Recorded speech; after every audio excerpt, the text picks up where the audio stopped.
If you just read this as history or theological instruction, you miss the full impact.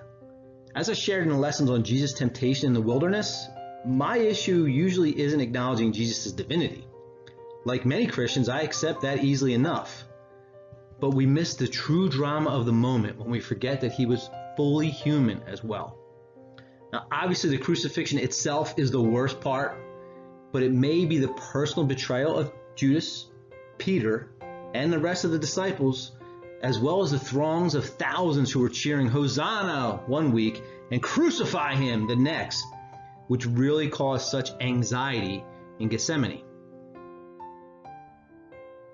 I can only look at my own life experience.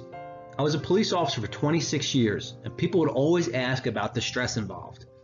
Frankly, I can report that as a street cop and then SWAT member who rose to commander and then the night command for the entire department, I have been in several life and death encounters where a false move meant I didn't go home. And I've seen horrible things perpetrated against other human beings, including children.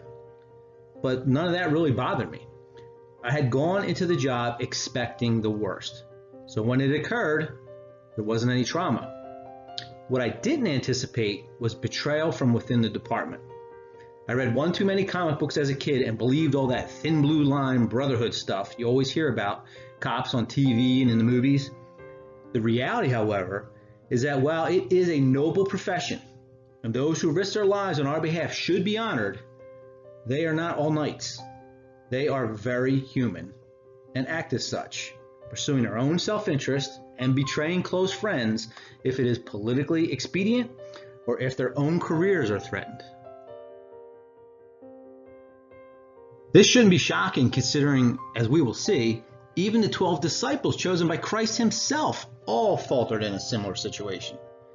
He even knew that Judas was destined to betray him all along, yet he never treated him differently. When Christ makes this announcement that one would betray him, the disciples do not all point fingers at Judas, but question their own hearts. Rightfully so, because while none actively plot against him, none rise up to defend him either. The exception, of course, being Peter, but surely after taking up a sword to defend his Lord, he can't even acknowledge him. Jesus knows all of this in advance, yet he hosts a feast for them, a feast which represents so much more. And at this feast, Judas is sitting in a place of honor at Jesus' side.